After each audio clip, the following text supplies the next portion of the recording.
Kirk Hansen, Director of Forestry for the Northwest Natural Resource Group. Over the past 3 years, NNRG has conducted a series of trials on stand release, looking at pre-commercially thinning young hardwood and conifer stands, as well as seedling release from competing vegetation. Stand release refers to a range of forest management practices that are typically implemented in young and regenerating forests that are aimed at reducing competition in order to improve growth and timber quality. With a lot of young forests, whether they're naturally regenerated hardwood stands or planted conifer plantations, trees are growing at a really high stocking density, and at some point during their growth they get into a very competitive stage with each other, and it behooves the landowner to thin those out. That's what we refer to as stand release. Stand release can also refer to releasing young seedlings that were recently established from competing vegetation, whether it's native brush or invasive species. This allows the seedlings to receive optimal sunlight and grow to their full potential. The 3 projects that we'll highlight in this video include pre-commercially thinning a young naturally regenerated red alder stand, pre-commercially thinning a young Douglas-fir plantation, and seedling release from competing vegetation, specifically Himalayan blackberry, native brush, and Scotch broom.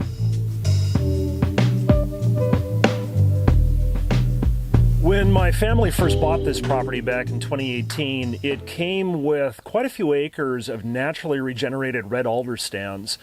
When I walked into those stands and conducted a stand assessment, what revealed itself right away was that with a high stocking density of these red alder stands, there was a lot of competition going on that was reducing both timber quality and the overall growth of the stand. It's common for naturally regenerated red alder stands to regenerate really high stocking densities. In this case, most of these stands were running over 400 to 500 trees per acre. At that high of a density, with a species that is only moderately shade tolerant, the live crown ratio of the individual trees was really beginning to fall back and was reduced below 40%. In fact, in some cases down to 35 or 30%. At that small of a live crown ratio, the growth of the individual trees is really beginning to shut down. So if I wanted to improve the growth of the overall stand and improve long-term timber production, as well as reduce some of the stress on this stand that comes from over-competition, it behooved me to come in and pre-commercially thin this. Pre-commercial thinning specifically refers to thinning young stands where the trees have not yet achieved a merchantable size. Pre-commercially thinning young stands also has a range of forest health benefits as well as climate adaptation benefits. By thinning a forest, you're reducing competition largely for soil moisture and improving the health and vitality of the individual trees. This is particularly important as summers get drier and there's less soil moisture available for individual trees. And also by reducing stress on the trees, you can minimize the susceptibility to disease, pests. By improving growth of the trees, you're moving them into a phase where they're at less risk for fire. As well as, of course, improving timber quality and timber growth. Red alder's fastest growth usually is in the first 15 to 25 years, and in fact it'll achieve about 90% of its height growth within that time frame. This is another reason that it's really important to conduct a stand release or pre-commercially thin alder early in its life, is you want to be able to optimize the height growth while it's in that maximum growth phase. Deciding whether or not to thin a red alder stand really is going to be based on an assessment of your soils and the age of the stand. Not all soils are capable of producing good quality, merchantable red alder. The best soils tend to be a clay loam and tend to be located lower in the landscape profile where soils are a little wetter. If you have glacial till, very well-draining sandy soils, or are sitting higher in the landscape profile, say up on a dry knob, it's probably not the best alder site, and putting effort and resources into thinning an alder stand may not yield the timber production that you're looking for. I pre-commercially thinned this red alder stand about 3 years ago. The original stocking density was running over 400, 500 trees per acre, and I thinned it down to roughly 180 to 220 trees per acre. And here's some of the tree selection criteria that I used. I often refer to this as best tree selection, where you are retaining the best quality trees in the stand. So these are the trees that are the straightest, the most dominant in the canopy, have the largest live crown, and are free of any defect. So conversely, the trees that I'm taking out are the trees that are suppressed in the stand, that tend to be smaller diameter and have smaller live crowns. I removed trees that had defect. There was a lot of storm breakage in the stands and tops that were broken out. I also removed trees that had a lot of wane to them or sweep. This naturally, just by removing those trees with those characteristics, took out about 50% of the stems. So I'm not thinning to a perfect spacing. Again, I'm using a best tree selection approach, which ends up being kind of a variable density approach to thinning. And as you look at the stand, you can see that there's some areas still with higher density, some areas of lower density, but all of the trees should have ample live crowns that will continue to drive the growth of the individual tree. Once I have removed some of the what I call no-brainer trees, the trees with defect, the trees that are suppressed in the canopy, the smaller diameter trees, I then thin for spacing. And when thinning for spacing, I'm primarily looking up into the canopy of the forest and looking at crown placement of the individual trees. I want to make sure that if I'm retaining a tree, it has ample room in the canopy for that crown to fill out and continue to drive growth of the individual tree. I'm also looking throughout the stand to see what other species are present. In this particular stand, there are a number of shade-tolerant conifers coming up in the understory. Grand fir, hemlock. There's also a little bit of Douglas-fir in here, and I wanted to make sure that I released those conifers, both to enhance species diversity, add another timber component to the stand, and also to retain trees that are going to grow a lot longer than the red alder. When pre-commercial thinning, again, you're oftentimes cutting out about 50% of the trees within a stand. That leaves a lot of organic matter on the ground, a lot of stems, a lot of branches. And depending on how much that material accumulates, you may want to use a variety of different strategies to mitigate for it. The easiest is just what I call lop and scatter, and that's bucking up the stems, bucking up the poles, lopping off the branches and the tops and just scattering that all around. General rule of thumb is you want to avoid a slash mat that's more than knee height. So try to get that stuff broken down and scattered throughout the forest floor. Another good strategy is to aggregate some of that material into wildlife habitat piles. And we have shown you some examples of that in other videos, and we have guidebooks. Lastly, you can remove some of that material for firewood. You can chip it, although that can be very time-consuming and expensive, or you can remove it altogether out of the site if you're concerned about fire risk.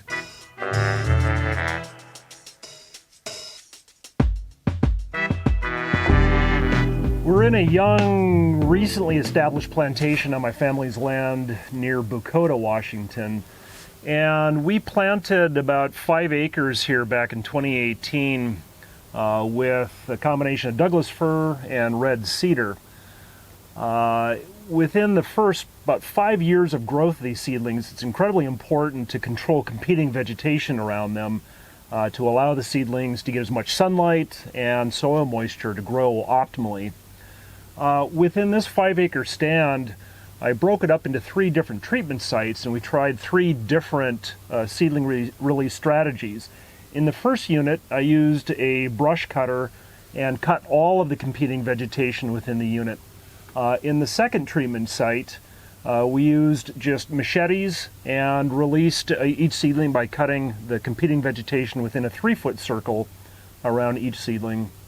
And then in the third unit, we just cut enough brush back to keep the crown or the upper 1/3 of the seedling free to grow.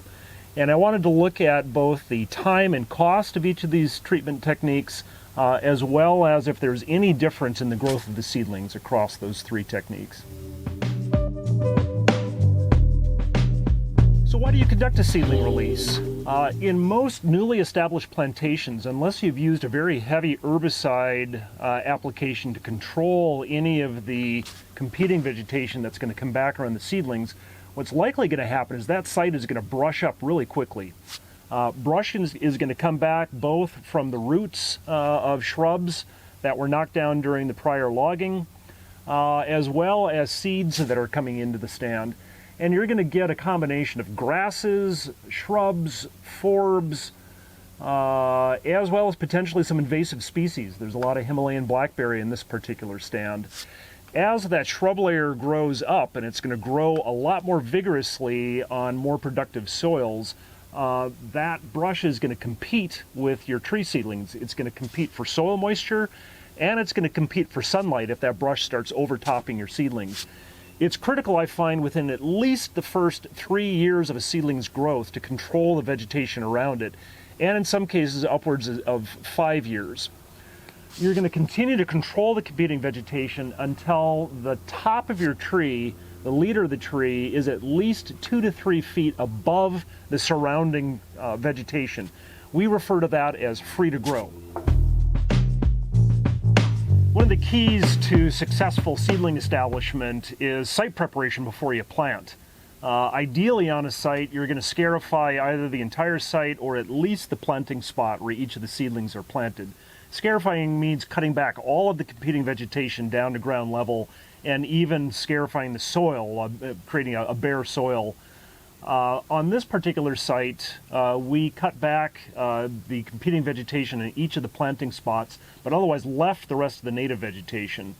This was an effort to try to recolonize a site and get it reestablished with trees kind of after the fact. The whole unit had been clear cut several years prior by the previous landowner, so in this case we're already dealing with a site that had brushed up, and we're trying to get seedlings reestablished in there. Very challenging situation to get seedlings established, but the key to this success in this plantation was coming back after the fact and doing seedling release for about 3 or 4 years now in a row. One of the issues that we're facing in this stand is very heavy browse competition. So deer and elk coming along and nipping off the seedlings. As you'll see, there are tree protectors on the cedar. The cedar oftentimes we refer to as deer candy. The deer really like the flavor of cedar. So we put a plastic mesh tree protector over the seedling, and periodically as that seedling grows up, lift up that tree cage to protect the terminal leader or the tip of that seedling. For the Douglas-fir, I'm less concerned about browse damage. You will see a lot of browse damage, but what tends to happen with Douglas-fir in the first few years is, even though there may be a lot of browse competition, the seedling is building a lot of roots, growing out a very well-established root system. And eventually, and usually it's around year 4 or so, maybe year 5, you get a really good growth cycle, and that seedling will push a leader up well above browse height. And at that point, then the deer can continue to browse the side branches, but when that leader is up at about 4.5, 5 feet, the deer tend to not bother with it, and that tree is free to grow at that point. One little pro tip when planting tree seedlings, this is something that I like to do, is I put in a bamboo stake next to every seedling along with a piece of colored flagging, and this helps to find that seedling during subsequent years in order to be able to release it. That's in particular critical when you're planting into a site that's really brushy. It's a lot easier to look across the site and look for these pieces of orange flagging than to try to look for a little seedling that's lost in the brush. Now there's a lot more to seedling release than just cutting back competing vegetation. For trees that have cages on it like this, you'll see that as they grow over time, the tips of the tree grow out of the cage. This cedar now is very susceptible to browse damage. And so as that seedling grows up, you periodically want to come along and lift that tree cage up to protect the terminal leader. And that's just as simple as pulling the cage up like that. There's a piece of bamboo stake in here that will hold the cage, and if the cage tips like that, I'll just weave that bamboo stake through the plastic of the cage to keep it straight like that. The other thing is, oftentimes, in particular with cedar that has a droopy top, that top will get bent over in the cage. So you want to reach down into the cage and pull that leader up so it's nice and straight. And also sometimes a lot of leaves or other detritus will get down into that cage, in particular if this was planted beneath an overstory, and you want to clean that out. If there's no flagging on the cage, or if the flagging came off, I'll come along then and put a piece of flagging back on there to aid in finding this seedling again in the future. And that just ensures that you can find these seedlings and you can keep them protected over the years. This cedar seedling is only about 5 years old, and it's already nearly 8 feet tall. We've got really productive soils on this land. One thing that I found is that when a seedling reaches about 5 feet or so, it's pretty well beyond the browse height for most deer. Deer tend to keep their noses low and browse at a lower level, and rarely will affect the tops of the trees. So like I mentioned, you want to keep lifting that tree cage up to protect the leader of the tree until that tree is about 5 feet tall. Now with cedar, it might be hard to see, but there's some antler rub, some deer rub lower on the stem. Sometimes what I'll do when that leader of the tree gets to be about 5 feet tall is I'll take that tree cage and slide it back down to protect the stem of the tree from deer browse until that tree gets the bark gets a little thicker, and then I'll come along and just cut that tree cage off.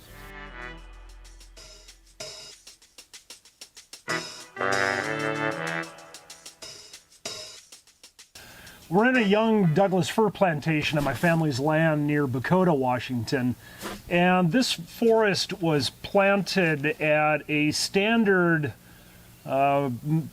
management density of about 350, 400 trees per acre. It's a tree every 10, 12 feet or so. And there's a really high survival across this entire plantation from the time of planting to its current age. And consequently, all these trees now, or this whole stand, is in that competitive exclusion phase where all the trees are competing with each other for sunlight and for soil moisture. One of the main clues that I use as to determine when a stand needs to be thinned is the live crown ratio of the trees. That's the amount of total tree height in live green crown. And in looking at this stand, the majority of the crowns now have dropped below 40%. And some of them on the more suppressed and intermediate trees are 35, even 30%. At that low of a crown ratio, the overall growth of the tree is beginning to shut down, and that's the main clue as to when to thin, when that live crown ratio gets down to about 40%. So in a stand like this, it's a good time to pre-commercially thin, and a couple strategies about that are to come in and use something called a best tree selection approach. That's where you're going to look for trees that have defect.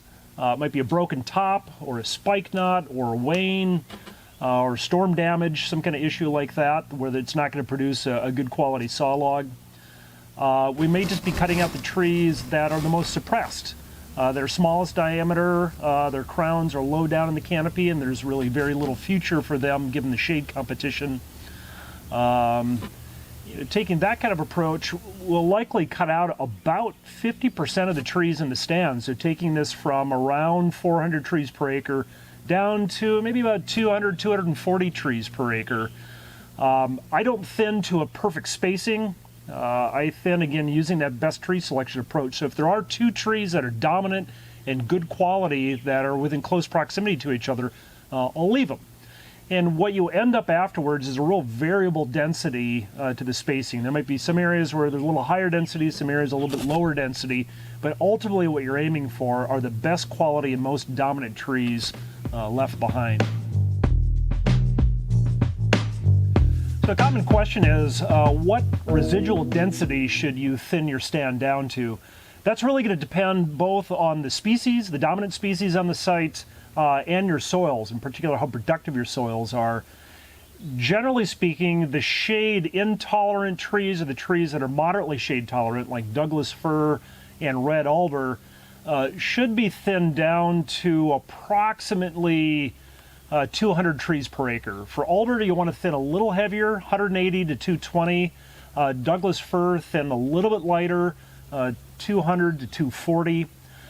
If you have a stand that's dominant to shade-tolerant species like western red cedar, western hemlock, grand fir, those you can thin a lot lighter or leave a higher residual density. You may only be thinning down to 300 trees per acre, give or take.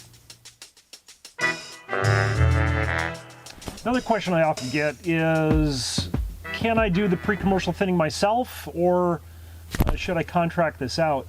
And my answer to that really comes down to how comfortable you are working with a chainsaw. Personally, I find pre-commercial thinning in relatively dense stands to be comparatively much easier than thinning or cutting larger trees in more open stands. For one thing, the trees get hung up. Now, that might seem like a complication, but the nice thing is that the trees aren't falling rapidly when you cut them. They get hung up, and there are some techniques to come in and undercut those trees to slowly bring them down to the ground. It definitely takes more time, but I would say it's less complicated and certainly less difficult or less dangerous than felling larger trees. So with some basic saw techniques and some basic strategies for dealing with hung up trees, pre-commercial thinning I think is a fairly accessible practice for a lot of small woodland owners. If you do decide to contract out, some costs that you'll be looking at on a fairly easy, straightforward pre-commercial thin, say in a Douglas-fir stand like this, that again is running about 400 trees per acre, you're probably looking at around $200 per acre to hire a crew to do this. If the ground is a little more challenging, if it's steep, or if the stand is at a higher stocking density, or there are other variables like that, the cost can get upwards of $400, $450 per acre. Then there are all sorts of other things you can do with that cut material. You can build habitat piles, you can build constructed down logs. You may want to have some of that material pulled out of the woods if it's getting to be too much. Of course, any of those additional practices are either going to cost more if you have a contractor do them, or obviously cost you more in labor. Pre-commercial thinning is one of the best practices that you can get EQIP funding for. EQIP being the Environmental Quality Incentives Program that provides cost share funding to rural landowners to implement a wide range of conservation practices. The EQIP program pays approximately $300 per acre to have your stand pre-commercially thinned. Now, you can either pay yourself to do the work, or you can use that to hire a contractor.